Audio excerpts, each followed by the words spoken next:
कहानी नीरू की है। पंजाब की नीरू की शादी दिल्ली के राहुल से होती है। दिल्ली कितना बड़ा शहर है ना, लेकिन आप लोगों का घर तो बहुत छोटा है।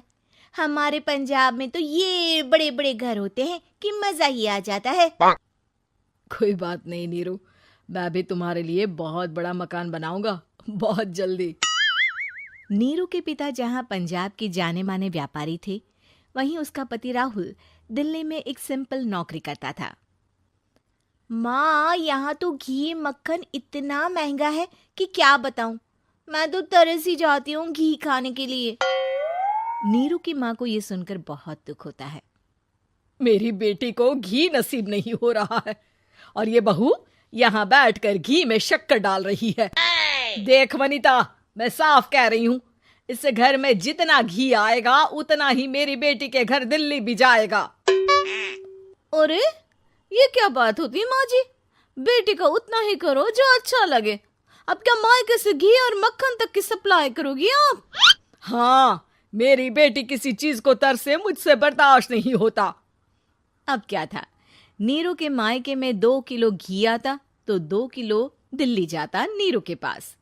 एक दिन, माँ बड़ी गर्मी पड़ती है दिल्ली में।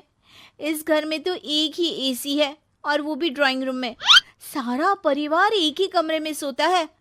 हाँ बेटा, वो तो हर घर की कहानी है। यहाँ भी एक ही एसी है। अरे बिल इतना आता है कि क्या बोलूं। तभी वहां राकेश आ जाता है।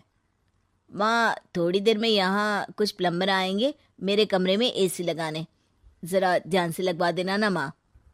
ओए, ऐसे कैसे तेरे कमरे में एसी लगेगा? हाँ राकेश, एक बार बात तो कर लेता। अरे पापा, वो वनिता को गर्मी में नींद नहीं आती। ड्राइंग रूम में सबके साथ सोने में वो अनकंफर्टेबल है, इसलिए। अरे पूरे परिवार के साथ वहां तेरी बहन नीरू भी तो सोती है। वो नहीं हो रही क्या अनकंफर्टेबल? समझ रहा है ना? अगर एसी लगेगा तो एक दिल्ली में तेरी बहन के कमरे में भी लगेगा, तभी तू लगा सकेगा। राकेश वनिता को सारी बात बताता है। वनिता करती भी क्या, मन मारकर बैठ जाती है। माँ, ये लोग ठीक नहीं है, क्या करूं मैं?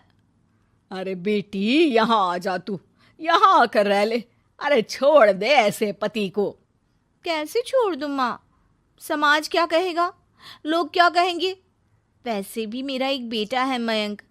अरे हटा बेटा, तेरी उम्र ही क्या है? इतनी परेशान रहेगी तो काम कैसे चलेगा? खैर, बात आई गई हो जाती है। माँ को लगता है कि नीरू ठीक है, तो वहीं नीरू के मन में एक ही लाइन चल रही होती है, यहाँ आजा। माँ ने तो बोल ही दिया है कि यहाँ आजा।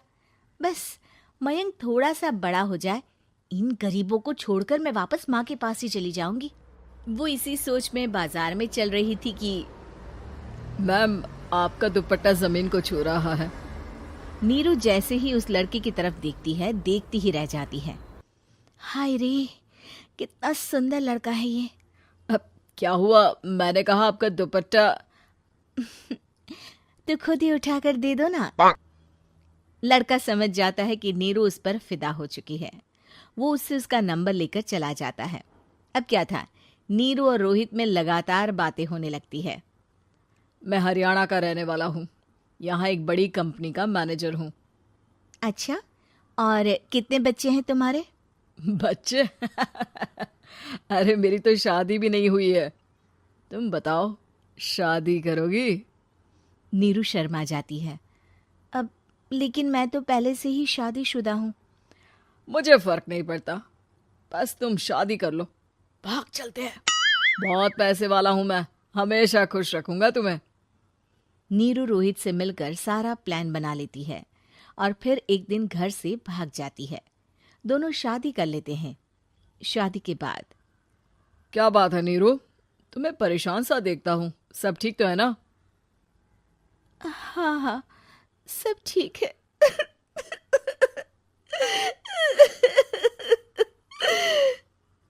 ये कहते कहते ही वो रोने लगती है। अरे क्या हो गया, रो क्यों रही हो? मैंने तुमसे एक बात छुपाई है। और वही बात अब मुझे परेशान कर रही है।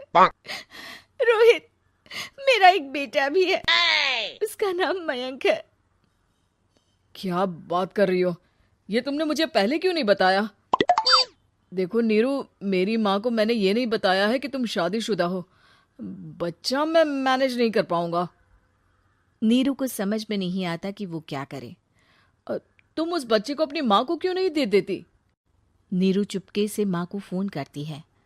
माँ, क्या मयंक को तुम रख सकती हो? बेटा, मैं राकेश के साथ बात करती हूँ। आखिर घर का बेटा वही है, जो वो बोलेगा। वैसे भी बेटा, तूने जो किया है ना, उसके बाद से पूरा घर तेरी बुराई कर रहा है। मैं भी अब किसी से तेरे लिए लड़ नहीं सकती। राकेश बेटा, नीरू ने तो जो किया बहुत ही बुरा किया, लेकिन मैं सोच रही थी कि क्यों ना मयंक को हम यहाँ ले आए। तभी वनीता बोल पड़ती है। वाह जी, ऐसे कैसे यहाँ ले आए? यहाँ क्या भंडारा भरा है? और जिस बच्चे की माँ ने नहीं सोचा, उसके लिए हम क्यों सोचे? नीरू को एक बार तो अपने बच्चे के बारे में सोचना चाहिए था ना। अरे लेकिन तेरे पास भी तो लड़का नहीं है ना वनीता। माँ, वनीता ठीक बोल रही है। कल को वो बड़ा होकर इसी घर का हिस्सा मांगेगा तो हम क्या करेंगे?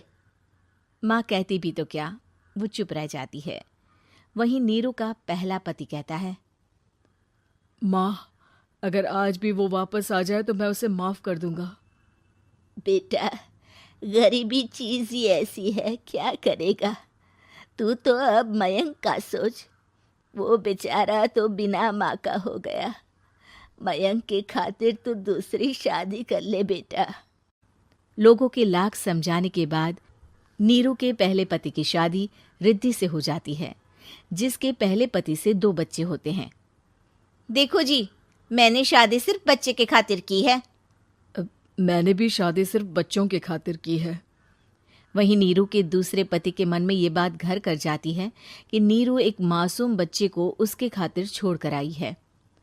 अब देखो नीरू, मुझे लगता है कि जो औरत अपनी कोख का बच्चा छोड़ सकती है, वो तो कुछ भी कर सकती है। कल को तुम्हें मुझसे अच्छा कोई मिल गया तो तुम तो मुझे भी बाय बाय कर दोगी ना। नीरू को अब उसका दूसरा पति ताने देना शुरू कर देता है। तंग आकर नीरू उसके यहाँ से भागकर अपने पहले पति के पास चली जाती है, लेकिन ससुराल में क्या लेने आई है नीरू, मयंक को? नहीं नहीं सासू माँ, मुझसे गलती हो गई, मुझे माफ कर दीजिए। नीरू, अब वक्त खत्म हो गया है, मेरी शादी हो चुकी है। तो छोड़ दो ना उसे, हमारा बच्चा है। मैं आपको अपनी माँ नहीं मानता, मेरी नहीं मान तो बात अच्छी है। नीरू मयंक की बात सुनकर समझ जाती है कि उसके पास अब ना आसमान रहा ना ही जमीन।